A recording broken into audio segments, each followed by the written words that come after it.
Hello, my name is Jennifer Waring and this is my presentation based on Unit 3 of North Star with the topic of money. When planning a lesson, the first thing I usually try to do is establish a relevant learning context for the students. I think it's really important that the students feel that the learning is purposeful and relevant and useful to their daily lives so that they will engage fully with what is being asked of them. In this case I've done this in two ways. Firstly, the topic of money is quite a good one anyway. The idea that you need to save money to get the things that you want is certainly something I think a lot of students can empathise with, so I have emphasised this point strongly. Secondly, I have provided a purposeful learning context in that the students will eventually have to post one of their adverts on a class blog, with the possibility of getting real responses from actual foreigners. But I feel using the internet in this way is a really good way of encouraging students to use their English outside of the classroom context. And I know enough foreigners that definitely would read any blog that I put up and follow it and would probably respond if they were interested in things that the students placed on there. The second thing that's really important is establishing what the learning focus is. I always have a very clear learning objective for my lesson and a very clear idea of what the skills are the students will need to reproduce the learning objective. I would usually share these with the students and display them in the classroom so that they can see them. In addition, all of my work is usually very clearly differentiated. Therefore, the activities will be able to be accessed by students of a lower ability, of a middle ability, or of a high ability on a different level. For more information on this, please see the sections of my planning, which is entitled All, Most and Some, and this will detail the different ways in which I'm expecting certain students to access my lessons.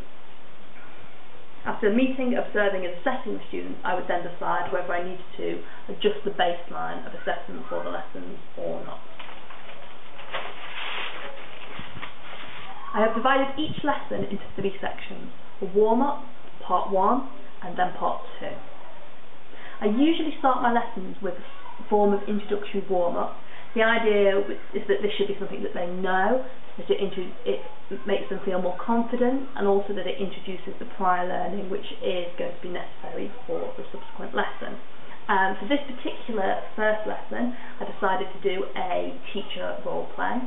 I felt that this would create quite high levels of engagement because most students would be able to empathise with my predicament, and I think they'd be quite willing to suggest responses, and then this would then help with the next activity.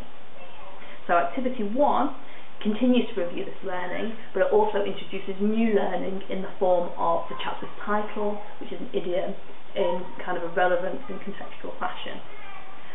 In activity 2, they will review the previous grammar and also learn to apply it in a new context. Here, as in many of the subsequent activities, I will provide differentiated support in the form of the learning aids. Activity 3 moves on to introduce new topic and vocabulary. Again, I will provide support in the form of pictures for different word definitions, and I would also move around the classroom individually.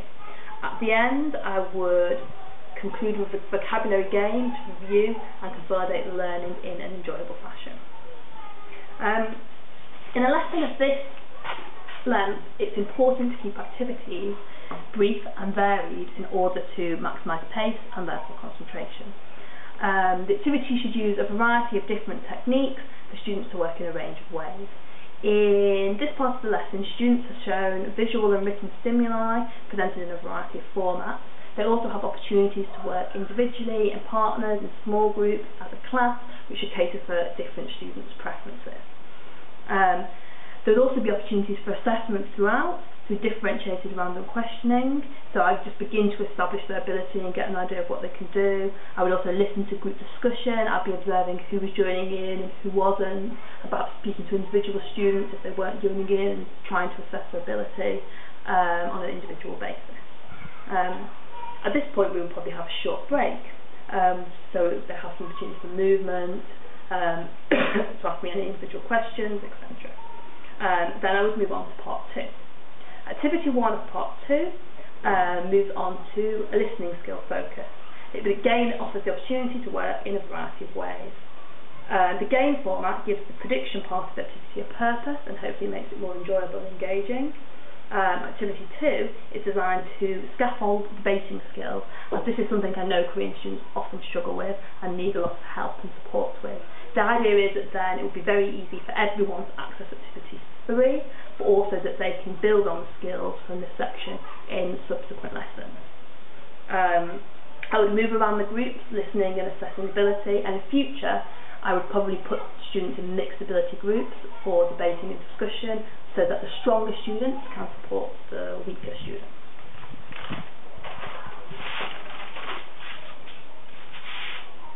As discussed, it's important to have a review and warm-up section of any lesson. So lesson 2 would follow a similar format to lesson 1. I would have the homework answers on the board as students arrive, so that they have to maximise the time of the lesson. So students could be marking their work as soon as they get in. If they haven't done their homework, they have a chance to look at it. They can ask me any questions of things that they were struggling with. I can also see who's done their homework and who hasn't, which is going to help me know who's going to be able to do the subsequent lesson and who might need extra support. I can also have this on display during the break time, so students can finish that, and if you have any learning platforms such as Moodle, the answers could also be posted on there. I'd then move on to activity 1, which would be a BBC video based on bartering. I would do this instead of the listening activity in the textbook because it's just a more updated and kind of modern and relevant way of bartering, context to show them in, and also it would help to develop the students who are visual learners. My questioning for this activity will be differentiated and probably targeted at particular students across the levels, so I can have a good idea of how they're progressing in comparison to the week before, and whether again I need to adjust the learning expectations or not. At this point, I would then introduce the lesson focus, the idea that they're going to do post adverts on a class blog with the hope that foreigners will actually see and respond to them. Hopefully, there's also opportunities for this to be an assessment part of the course,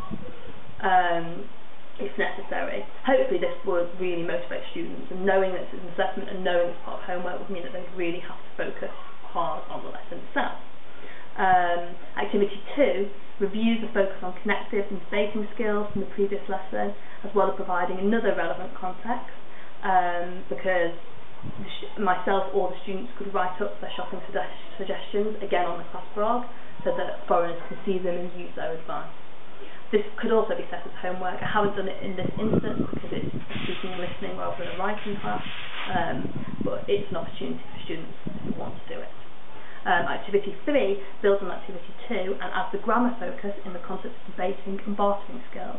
I would add the interactive class activity as it shows another way of organising information which may be more accessible to some students. Activity 4 is shortened slightly due to time restrictions, and I will probably focus on speaking more sentences rather than writing, as this is the skill that they're going to need in the subsequent activity. Then we're going to take a small break, and part 2, excuse me, part 2, activity 1 would incorporate a pronunciation exercise and combining more phrases which are useful in a bartering context. At this point I'll probably also introduce the difference between the American and English pronunciation of t.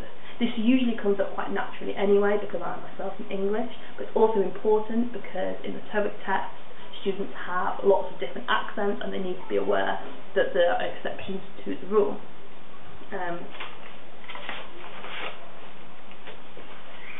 I would also provide a framework in the form of a reference handout for this activity. Activity 2, the final activity, combines all of the prior learning focuses. Again, I would ensure the student have a handout with key vocabulary and grammar points so they could refer to it easily during the activity. I would present this in the form of something called a mind map, as this has been proven to be an effective alternative way to present and to help memorise information. This is what the mind map would look like. In the middle there are skills for bartering, and along here you can see all the different sections of the learning that we've been doing over the last lessons. So we've got grammar, vocabulary, pronunciation, phrases. And then off that, if you go along grammar, you can see connectives, you can see comparative adjectives, and the students can go along and they can select the things that they need to use for the activity. At this instance, the students would just be looking at this, but in subsequent lessons I would move on to help them think about how to create their own mind maps in this way, or use them as a revision tool or aid. Finally, I would end with a feedback session so I could ask different questions to assess their ability. I would use the thumbs up method, which means I ask the students to give me a thumbs up if they think they've did the lesson really confidently and really well, kind of wiggly thumbs if they're not, if they think they did it okay but they need more practice, or thumbs down if they're things they think they're really stuck on. If there were a lot of wiggly thumbs or thumbs down, I would then probe and try and find out what they needed more help with. If there were individual students who were showing me that, I would probably go and speak to them separately and try to find out. And then this was what the problem was, and this would then inform my subsequent planning. Okay, well I hope you've enjoyed my presentation, and I look forward to the opportunity to speak to you soon.